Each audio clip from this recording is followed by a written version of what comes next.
Last year, I put 45,000 miles on my car doing delivery runs across the city, and out of more than a dozen fuel economy tricks I tested one by one over 4 months, only 3 of them actually moved the needle, and together they saved me just over $2,700 at the pump by the end of the year. Not tips, not folklore.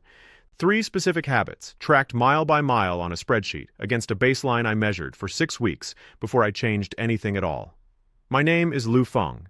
I drove a delivery route in Osaka for 3 years before I moved back to the United States, and every commercial driver in Japan is trained in something called eco-driving, a set of habits the Ministry of Land, Infrastructure, Transport and Tourism has been pushing since 2003 because fuel there costs nearly twice what it costs here, and every yen matters to a driver logging that many kilometers a week. I brought those habits home with me. And when gas prices climbed again last year, I decided to actually test which ones were real and which ones were just internet noise. Before I changed anything, I drove my normal route for 6 straight weeks exactly the way I always had, filling up at the same station each time and logging the odometer reading and the gallons on every single fill, just to get an honest baseline instead of guessing at what my starting mileage even was. That baseline came out to just under 18 miles per gallon, worse than I expected, and worse than the number printed on my own window sticker when I bought the van, which told me right away that the gap between advertised mileage and real mileage was mostly sitting behind the wheel. I am going to show you exactly what I tracked, in the order it mattered, with the real numbers behind each one. Then I'm going to tell you the part that surprised me the most, which is that the tricks everyone talks about online, the fuel additives, the special gas station brands, the driving in a certain gear, barely moved my numbers at all, while the 3 that actually worked cost nothing, and most people have never been taught them properly. Stay with me. By the end of this, you will know exactly which habits are worth your time and which ones are a waste of a Saturday afternoon. Let me tell you where I went wrong first, because I think you will recognize yourself in it. When I first started delivery driving here, I drove the way I always had in my 20s, hard off the line at every green light, braking late at every stop sign, treating the accelerator like it owed me something. I was burning through a full tank every 2.5 days on a route that should have stretched a tank past 4. I told myself it was just the job, the stop and go, nothing I could control, and honestly I believed it for almost a year. I remember standing at the pump one cold morning in January, watching the numbers climb past $60 for a tank that used to cost me $45 a few years earlier, doing the math in my head on how many deliveries I would need to run that day, just to cover the fuel, and feeling like the job itself was a losing bet no matter how many hours I put in. I called my old training manager back in Osaka that same week, mostly to complain, and he asked me one simple question that stuck with me for days afterward, whether I was still counting my starts the way he had taught me. And I had to admit, I had stopped doing it within the first month of driving here, the same way you stop stretching before a run once nobody is checking on you anymore. Quick word before I go further. The old methods my family uses, there is more of it than fits in any one video. I gathered the whole of it into a book you can buy in our pinned comment below. The book is the long version. If you want it, it is there. I will not mention it again. Then one slow Tuesday, I actually sat down and calculated what I was spending a month on fuel alone, and the number embarrassed me enough that I went back through everything my old training manager in Osaka had drilled into us and realized I had let every single habit slide the moment nobody was watching. So what were those habits actually doing? That hard acceleration and late braking were undoing every single time I drove. Here is the part almost nobody explains, and it is the whole reason internet fuel tips mostly fail while a few boring habits work every time. Your engine is at its least efficient in the first 5 to 10 seconds after you press the pedal from a stop, because the fuel system has to richen the mixture to build power quickly, and every hard launch burns disproportionately more fuel per foot traveled than a gentle one does. Then every time you brake hard, you are throwing away kinetic energy as heat through your brake pads, energy your engine already spent fuel creating. Hard acceleration followed by hard braking is not 2 separate habits. It is one wasteful cycle, spending fuel to build speed and then burning it off as heat instead of using it. I did not fully understand this myself until I watched my own mileage numbers on the days I was rushed versus the days I was not, and the pattern was almost embarrassingly consistent. The rushed days always showed up worse on the spreadsheet regardless of traffic or weather, which told me the difference was coming entirely from how I was driving, not from anything outside my control. Compare that to what the eco-driving program in Japan actually teaches, which has nothing to do with gadgets or additives and everything to do with smoothing out that exact cycle. The fuel additive industry sells you a bottle for $15 to $30 that promises better mileage, and independent testing from consumer groups has shown most of them produce no measurable difference at all. Premium gas in an engine designed for regular does the same thing. Nothing unless your engine specifically knocks on regular fuel. Special aftermarket air intakes, fuel line magnets, all of it, marginal at best, and none of it addresses the actual physics of where your fuel is going. The sharp difference is this: the expensive path is buying products that promise to fix a problem in the fuel when the actual problem is happening in your right foot. The free path is retraining exactly how you accelerate and brake, which costs nothing, and which every commercial driver in Japan is required to demonstrate before they are allowed to drive for a living. The counterintuitive truth is that the biggest fuel waste in most people's driving has nothing to do with the car at all. It is entirely about the 12 inches between the driver's foot and the pedal, and how quickly that foot moves.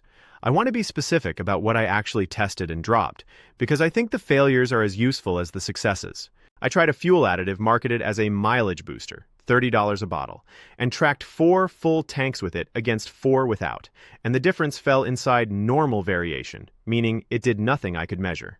I tried switching from regular to premium for 6 tanks, even though my car's manual specifies regular.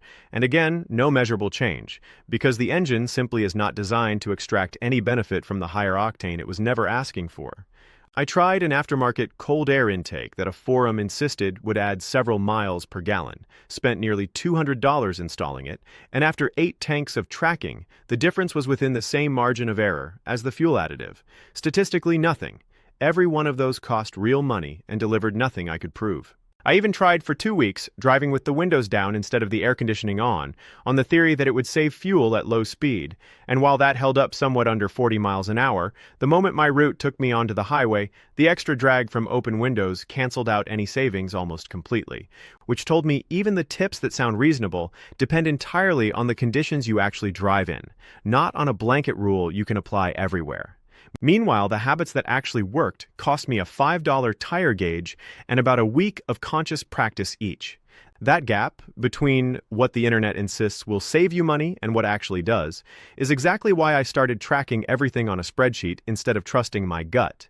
Because your gut will tell you a loud engine or a fancy sticker means something is working, when the actual numbers say otherwise almost every time. So here are the 3 habits I actually tracked, out of the dozen I tried, and what each one was worth on its own. The first is what my old training manager called Fuwari acceleration, which roughly translates to a soft, floating start. Instead of pressing the pedal down in one motion, you build up to your cruising speed over about 5 full seconds, easing into it the way you would ease into a cold pool instead of jumping in. The trick that made this actually stick for me was counting it out loud in my head. 1, 2, 3, 4, 5, every single time I left a stop, until it became automatic instead of something I had to think about. On its own, over 6 weeks of tracking, this habit alone improved my mileage by roughly 12%, which on my delivery route worked out to almost $400 a year by itself, a number that surprised me enough that I double-checked the math twice before I believed it. The second habit is what I call reading the road 12 seconds ahead, and it is really about anticipatory braking. Instead of driving up to a red light or stopped traffic and braking hard at the last second, you look far enough ahead, roughly 12 to 15 seconds of travel time, that you can see the light change or the brake lights ahead of you early, and you simply lift off the accelerator and let the car coast down in speed instead of using the brake pedal at all until the very end. This does 2 things at once. It saves fuel because you are not burning gas to reach a speed you are about to throw away, and it saves your brake pads, which on my delivery van were lasting almost twice as long once I started doing this consistently, something my mechanic actually pointed out to me before I ever mentioned the fuel tracking to him. This habit alone accounted for close to 15% of my total savings, and the trick that makes it stick is simple. Treat your brake pedal like an emergency tool, not a default habit, and use the accelerator lift as your first response to any slowdown ahead. The third habit is tire pressure, and this is the one people underestimate the most because it feels too simple to matter. I check my tires every 2 weeks with a $5 gauge from the auto parts store, not a glance, an actual number, and I keep them at the exact pressure printed on the sticker inside my driver's door, not the number printed on the tire's sidewall, which is a different and usually higher number meant for maximum load, not efficiency. Underinflated tires create more rolling resistance, which means your engine works harder to cover the same distance. And even being 10% low can cost you measurably at the pump, while also wearing your tires unevenly and shortening their life. This habit alone was worth about 6% of my total improvement, and it is the cheapest one on the list by far, $5 for the gauge and 90 seconds every 2 weeks. The trick most people miss here is checking the pressure cold before you have driven anywhere that day, because tires heat up and the pressure reading climbs a few pounds after even 10 minutes of driving, which can trick you into thinking you are properly inflated when you are actually running low. I keep the gauge in the glove box and check every tire on the same day I take out the recycling, so it becomes attached to a habit I already have instead of something I have to remember on its own. One natural habit I paired with these three, though I did not track it as precisely, was combining errands into a single trip instead of making 4 separate short drives across the week, since a cold engine burns noticeably more fuel in its first few minutes than a warm one covering the same distance later in a longer trip.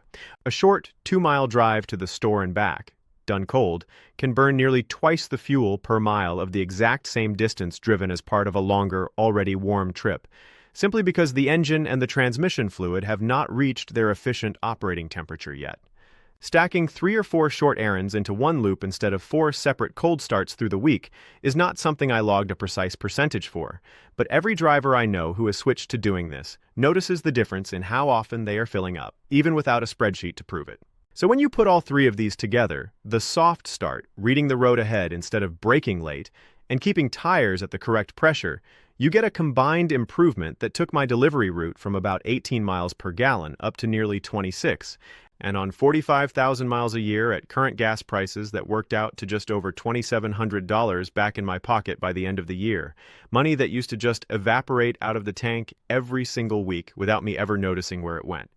My old training manager in Osaka used to say, a driver's habits are worth more than a driver's engine, because he had watched 2 identical delivery vans, driven by 2 different people on the same route, come back with completely different fuel receipts every single week, and the only difference between them was sitting behind the wheel, not under the hood. Think about what this actually means beyond the dollar figure. It is not just money, though $2,700 a year is real money for most households. It is fewer trips to the gas station, less time standing at a pump in the cold. It is brake pads that last thousands of miles longer because you stopped hammering them at every red light. It is a smoother, calmer drive, because these habits force you to plan ahead instead of reacting late to everything around you, and that calm carries over into how the whole trip feels, not just what it costs.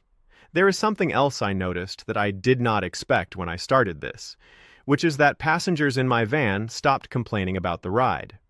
My cousin used to grip the door handle every time I drove her anywhere, and about 2 months into tracking these habits, she asked me, without knowing anything about the spreadsheet, why I suddenly seemed like a completely different driver. I had not set out to become a smoother driver. I had set out to save money, and the smoother driving showed up as a side effect of paying attention to something I used to do on autopilot. So here's what I want you to do the very next time you get in your car. Pick one habit, just one, the soft 5-second start, and practice it out loud, counting in your head, for every single trip this week, even the short ones that feel too quick to bother with. Do not try all 3 at once. I tried that in my first week of testing, and I could not tell which habit was actually doing the work. Once the soft start feels automatic, usually about a week in, add the 12-second look ahead. Then once that feels natural too, check your tire pressure against the sticker in your door, and add that as your third habit. Tell me in the comments what you are currently getting for miles per gallon, and come back in a month and tell me what changed, because I read every single one of these, and I want to see how many of you break past that first big number. And I especially want to hear from anyone who drives for work the way I do, since the savings compounds so much faster the more miles you put on in a year. Next time I'm going to show you the fourth habit I tested that almost made the list, involving nothing but the way you time your air conditioning against your windows and why it only works in certain kinds of weather, which is exactly why most people get it backwards. I will bring the same spreadsheet, the same 6-week baseline approach, and I will tell you honestly if it is worth your time or if it belongs on the same shelf as the fuel additive and the cold air intake, sitting there having cost somebody money without ever proving itself.